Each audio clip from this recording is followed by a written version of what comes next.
तो चलिए जानते हैं झारखंड राजनीति की एक से बढ़कर एक खबरों को सिर्फ 5 मिनट के अंदर। तो दोस्तों आप सभी को पता होगा 11,000 के आसपास वोट लाई है JLKM घाटशिला के अंदर। इतने वोट देखने के बाद कई सारे लोग कहने लगे कि टाइगर जयराम महतो को महतो कुर्मी वाला पार्टी बना देना चाहिए, तब जाके 5 से 6 सीट देखने को मिलेगा 2029 के इलेक्शन में। और काफी कुछ बोले जो आप सभी को जरूर सुनना चाहिए, है ना।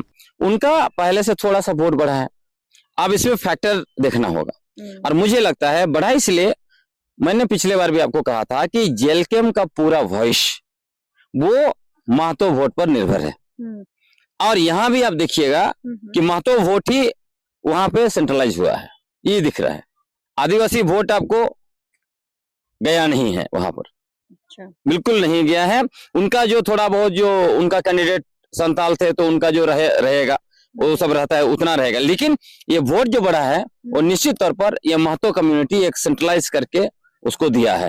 लेकिन इससे काम नहीं बनेगा। इसलिए नहीं बनेगा, इसको यदि आप एनालिसिस करेंगे तो आपको समझ में आएगा। जिस तरह से अपने आप को माननीय विधायक जयराम महतो जी एक तरह से टॉप पोजीशन में लाने के लिए वो ये भी दिखाना चाह रहे थे, मैं यहाँ नहीं हूँ फिर भी देखिए मेरा वोट कितना आता है। इसलिए वो बिहार में चले गए और बिहार में जिनके लिए प्रचार किया उनका भी हालत बहुत खराब है वहां पर, है ना।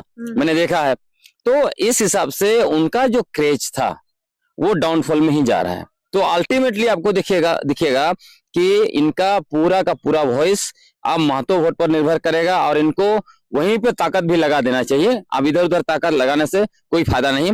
यदि ये सेकंड पोजीशन में आए रहते तब समझ में आता, या थर्ड पोजीशन में भी मान लीजिए इनको आ जाता 20-25 हजार के आसपास वोट, तब एक समझा जा सकता था कि हाँ कुछ बेहतरीन हुआ है।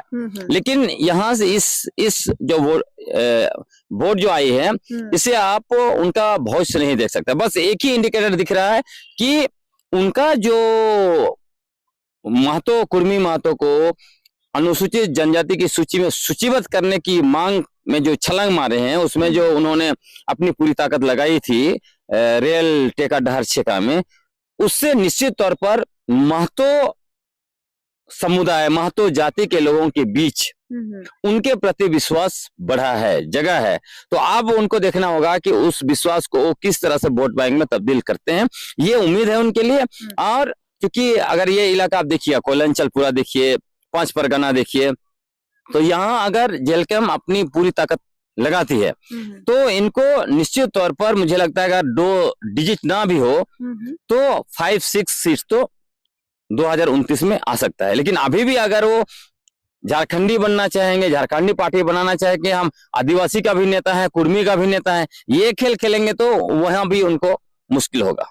मतलब सिर्फ कुर्मी को लेके चलेंगे तब इतना कुछ हो सकता है? बिल्कुल, उनको वहीं पे लेके जाना पड़ेगा, उसी एजेंडा को लेके उनको अभी आप अपना प्राइम एजेंडा कुर्मी को ST का दर्जा दिलाना है, इसको अपना एजेंडा बना लेना चाहिए। अगर ये करते हैं तो उनको निश्चित तौर पर हमको लगता है 5-6 सीट आने वाले चुनाव में हासिल हो सकता है। तो दोस्तों हम आपको बता दें JLKM के कार्यकर्ता के तरफ से भी कुछ बयान आया जो आप सभी को जरूर सुनना चाहिए। घाट में पार्टी के पास खोने के लिए कुछ भी नहीं था, आप भी जानते हैं।